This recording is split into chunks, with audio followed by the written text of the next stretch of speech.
हमारे जम्मू में जो भी टूरिस्ट डेस्टिनेशन है, जो भी टूरिस्ट स्पॉट हैं जिस पे काम लगा, ये सारे प्रोजेक्ट जो है जल्दी से जल्दी कंप्लीट होने चाहिए। जैसे जो भी टूरिस्ट आए वो जम्मू में 2-3 दिन रहे, 2 दिन रहे, 4 दिन रहे, उनको कोई जगह मिले ठहरने की, जिससे जम्मू का व्यापार बढ़े। हम एक ब्रिज है, हम व्यापारी भाइयों का, उद्योगपतियों का और गवर्नमेंट के साथ एक पुल की तरह काम करना है और उनके जो मसले हैं उनको उठाना है, उनको रिजॉल्व कराना है। यही तो एक चैम्बर का काम है। चैम्बर तो यही एक ऐसा है जो लोगों को एम्प्लॉयमेंट देती है। देखिए कितने जो बच्चे हैं, जितने लटके नौजवान, गवर्नमेंट के पास नौकरियां लिमिटेड है और इंडस्ट्री एक ऐसी है जो एम्प्लॉयमेंट। आगे कोविड आया, कोविड से लोगों को बड़ी परेशानी हुई, बड़े लॉसेस हुए हैं।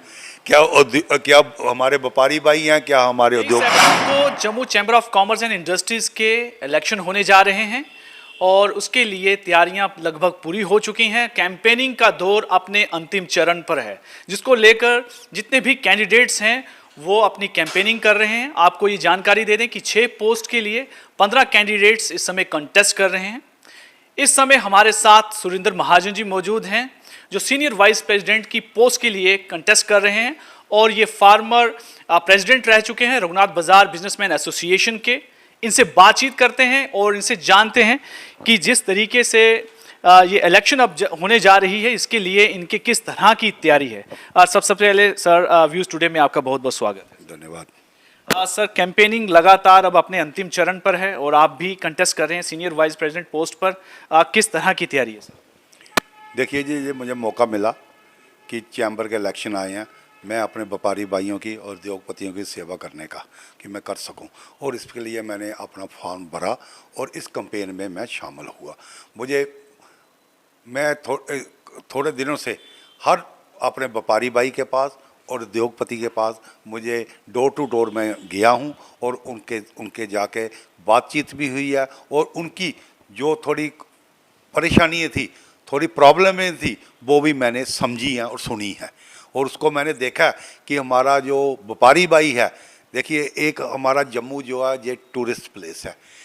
इधर एक टूरिस्ट, हमारे जम्मू को टूरिस्ट डेस्टिनेशन इंडिपेंडेंट चाहिए, जिससे हमारा जम्मू एक टूरिस्ट पे डिपेंड है। और इधर जो भी यात्रु आते हैं, जो हमारे टूरिस्ट आते हैं, देखो ये 2 किस्म के हैं, एक पिलग्रिम, एक टूरिस्ट।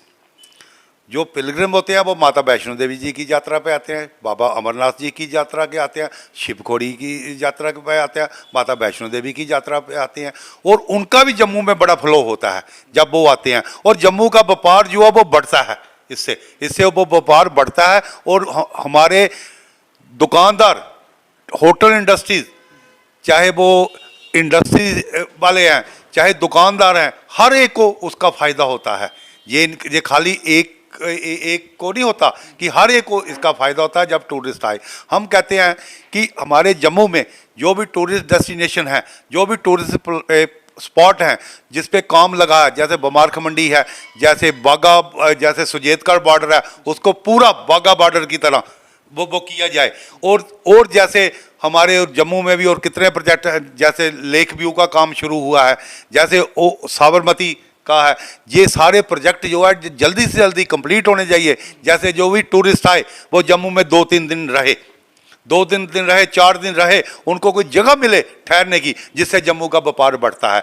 हमारी गवर्नमेंट के साथ यही कोशिश होगी और जो भी हमारे प्रेसिडेंट आएंगे चुन के, उनके साथ मिलकर पूरी टीम इन मुद्दों पे मुद्दे उठाएगी और गवर्नमेंट से इन चीज़ों को हल करने की हम रिक्वेस्ट अपील करेंगे, जिससे हमारा व्यापारी भाई खुश रहे और उनका कारोबार चलता रहे। आगे कोरोना की महामारी से हमारे व्यापारी भाइयों को बहुत नुकसान हुआ, हमारे इंडस्ट्रीज़ वालों को बहुत नुकसान हुआ, कितने दिन इंडस्ट्रीज़ नहीं चली, इन चीज़ों का बड़ा नुकसान हुआ और इन चीज़ों के हम पूरा गौर करेंगे। Chamber and commerce of industries के साथ जितना भी व्यापारी वर्ग जो जुड़ा हुआ होता है, वो अपने ट्रेड के लिए उनकी जो मुश्किलें होती हैं वो सरकार के पास उनके हल के लिए जाता है।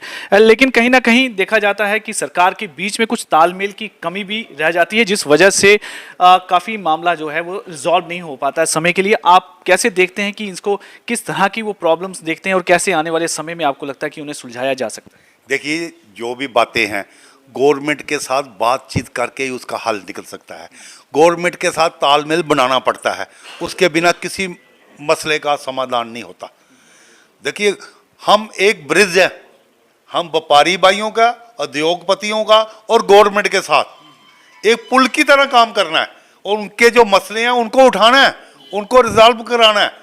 यही तो एक चैम्बर का काम है, चैम्बर तो यही करेगी। हमें देखिए, अपने व्यापारी भाइयों का, अपने उद्योगपतियों को कोई भी परेशानी आए, गवर्नमेंट के साथ मिल बैठ के इसका समाधान निकालना है और उस काम को पूरा करवाना है। लेकिन आजकल इस समय में ये भी देखा गया है कि chamber of commerce of industries जो है सिर्फ एक व्यापारी वर्गों की एक बॉडी ना रहकर आम जनता के मुद्दों को लेकर भी वो हमेशा आगे आती है।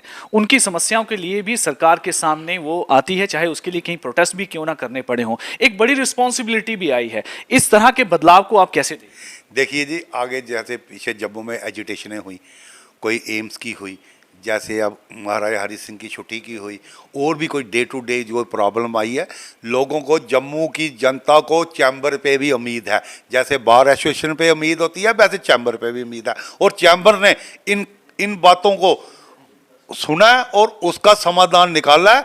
गवर्नमेंट के साथ बात करके उस चीज़ का, हर जो परेशानी आई है, पब्लिक कौन है? हमारे जो व्यापारी भाई हैं, हमारे उद्योगपति हैं, उनकी फैमिली है। कल को कोई जम्मू में कोई चीज़ की ज़रूरत है तो किसके काम आएगी? हमारे व्यापारियों के काम आएगी। वो हमने तो उस चीज़ को रिजॉल्व कराना ही कराना है, उसके तो हम पीछे नहीं हटेंगे। हम उस चीज़ के लिए हर वक्त तैयार हैं। एक जम्मू में एक बड़ी ये समस्या देखी गई है कि टूरिस्ट के रिटेंशन की बहुत ज़्यादा प्रॉब्लम देखी गई है कि हर वक्त टूरिस्ट डेस्टिनेशन डेवलप होती हैं, लेकिन कहीं ना कहीं जम्मू को जो है सफ़र करता है। अब पिछले दिनों जैसे दरबार मूव को जो है बंद कर दिया गया, एक वो भी बड़ा एक सेटबैक देखा गया है कि जिस तरह से दरबार मूव इधर आता था तो बहुत सारा टूरिज्म भी उसके साथ आता था, एम्प्लॉयज़ आते थे, खरीदारी होती थी। अब ये भी देखा गया, अब वैष्णो देवी के लिए भी जिस तरह से प्रॉब्लम रही है कि वहाँ पर सीधे यात्री चले जाते हैं, यहाँ पर टूरिस्ट रिटेन रहे, यहाँ पर रिटेंशन हो ज़्यादा से ज़्यादा, उसको लेकर आप कैसे देखते हैं कि सरकार के जो इस समय इनिशिएटिव हैं, क्या आपको लगता है काफ़ी सफिशिएंट है या अभी भी बहुत कुछ करना बाकी है? देखिए जी, इस पे बातचीत करनी पड़ेगी। मुझे उम्मीद है जब भी हम गवर्नमेंट से जब मुद्दे उठाएंगे, गवर्नमेंट हमारी आवाज़ सुनेगी और जम्मू के व्यापारियों के लिए हर हद तक, मुझे ये उम्मीद है जब हम गवर्नमेंट के साथ कोई मुद्दा लेके जाएंगे, वो हमारे मुद्दे को सुनेंगे और उसको हल करेंगे। ये मुझे पूरा विश्वास है। और वो बातचीत करने का, तालमेल बनाने का भी एक जरिया होता है। उसको एक देखिए, गवर्नमेंट और पब्लिक, उनके साथ एक रिलेशन बनाने पड़ते हैं, रिलेशन से ही काम होते हैं। ये आप हम कहेंगे जी ये आज कोई बंद हो गया जी, ये हो गया, नो, बंद एक एंड की बात है।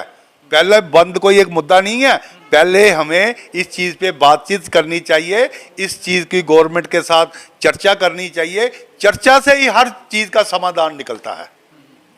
लेकिन एक और भी कई मसले इसमें देखे गए हैं कि जैसे कि कई बार ये देखा गया है कि जब बंद कॉल की लेकर भी एक कई विवाद ऐसे बनते हैं कि जहाँ चैम्बर जो है इनिशिएटिव लेने की ज़रूरत बनती है, लेकिन कई बार नहीं ले पाई, ऐसे विवाद भी आते हैं।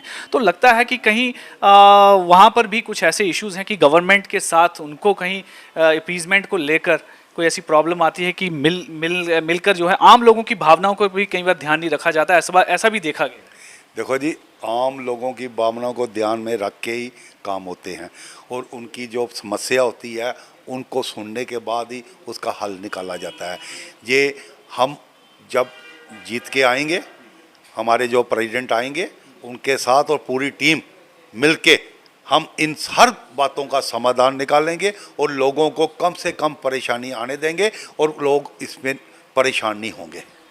पिछले जो बॉडी है उसके कार्यकाल को आप किस तरह से देखते हैं? आपको क्या लगता है कि उनकी जो कामकाज था वो बिल्कुल सही रहा या उसमें कमियां थी? कैसे देखते हैं? देखिए जी, जो भी बॉडी जीत के आती है, इलेक्ट होके आती है, वो अच्छा काम करने के लिए आती है।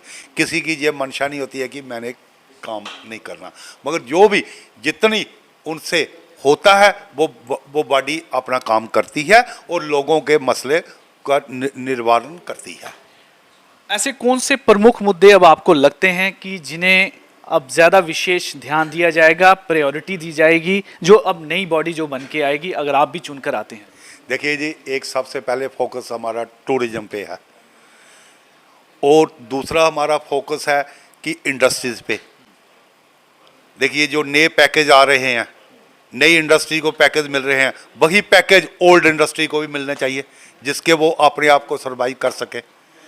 अब देखिए जो हमारी म्यूनसिपल लिमिट आगे जा रही है, कुछ इंडस्ट्री हैं जो इधर आ रही हैं, उनको ओनरशिप राइट दिया जाए जिससे वो भी अपना कामकाज कर सके। और ख़ासकर मैं गवर्नमेंट का इस चीज़ का वेलकम करता हूँ, बड़े अच्छे उन्होंने पैकेज दिए हैं इंडस्ट्रीज़ को, बड़े अच्छे पैकेज दिए हैं और उन पैकों के साथ ही जो पुरानी इंडस्ट्रीज है उनको भी दिए जाएं जिसको वो भी अपने आप को सर्वाइव कर सके। और जिससे देखो इंडस्ट्री एक ऐसा है जो लोगों को एम्प्लॉयमेंट देती है। देखिए कितने जो बच्चे हैं, जितने लड़के नौजवान, गवर्नमेंट के पास नौकरियां लिमिटेड है और इंडस्ट्री एक ऐसी है जो एम्प्लॉयमेंट देती है। मैं तो कहता हूं एक गवर्नमेंट को ऐसा एक सेंटर खोलना चाहिए जिससे हमारे जो यूथ है उनको ट्रेनिंग देनी चाहिए और उनको इंडस्ट्रीज में जो नई नई खुल रही है उनको एम्प्लॉयमेंट देनी चाहिए, जिससे एक एम्प्लॉयमेंट भी बने मिलेगी और बच्चे भी जो है वो उनको नौकरी कर सकेंगे। एक बड़ा इशू आया सर्किट रेट को लेकर भी कि जिस तरह से कोई अपनी प्राइवेट लैंड पर जो बनाता है, इंडस्ट्री खड़ी करता है, लेकिन उसके लिए भी जो है सरकार के कुछ पैरामीटर्स अलग हो जाते हैं, उसे ज़्यादा नुकसान में करना पड़ रहा है, वो एक सेटल नहीं हो पा रहा है, उसे आप कैसे? देखिए जी, जो भी है, जो इस पे नॉर्म्स बनते हैं, जो गवर्नमेंट के नॉर्म्स हैं, हम कहते हैं अगर किसी को गवर्नमेंट ने ये करना चाहिए, बिल्कुल जो भी नॉर्म बनाती है वो बड़े सिंप्लीफाई होने चाहिए जिससे लोगों को कोई परेशानी नहीं आए।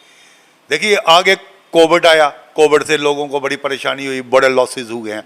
क्या हमारे व्यापारी भाई हैं, क्या हमारे उद्योगपति हैं, सबको नुकसान हुआ है। और गवर्नमेंट को भी जो हम यही करेंगे कि गवर्नमेंट के साथ तालमेल बना के सिंपल जो जितने से सिंपल हो सके उस पर कोई कानून उसके गवर्नमेंट को कहेंगे कि लागू होने चाहिए जिससे आम आदमी को कोई परेशानी ना आए, ना हमारे ट्रेडर को आए, ना हमारी इंडस्ट्री के भाइयों को आए। इसी तरह जीएसटी की भी एक समस्या है कि जीएसटी को भी कहा जा रहा है कि उसके लिए भी काफ़ी इनको आम जो व्यापारी वर्ग है उसको भी मुश्किलों का सामना करना पड़ता है कि बार बार उसे फाइल करना पड़ता है, उससे भी सिंप्लीफाई और करने की ज़रूरत है, उसमें क्या कहें? देखिए जी, जीएसटी पे आपने बिल्कुल कहा, मैं आपसे सहमत हूँ। सिंप्लीफाई इसके जो कानून है इसको और सिंप्लीफाई करना चाहिए।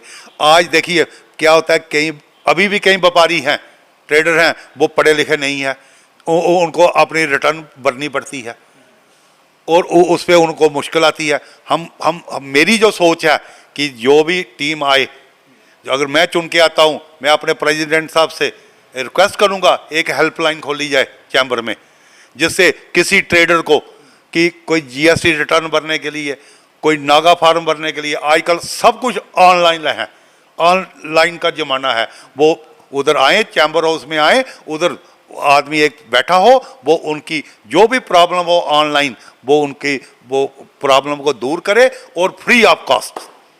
आखिर में मैं आपसे प्रश्न पूछना चाहूँगा कि कितना अभी आप अपनी कैंपेनिंग से संतुष्ट हैं, कैसे आप देखते हैं कि किस तरह का अब ये इलेक्शन जो रहने वाला है उसको लेकर आप अगर कुछ कहना चाहें? देखिए जी, मैं हर एक के पास जा रहा हूँ, हर एक का मुझे भरपूर सहयोग मिला, प्यार मिला, मैंने अपनी मेहनत जारी रखी है और मैं आगे भी 3-4 दिन में और जो मेरी कमी रही है मैं उसको पूरा करूँगा।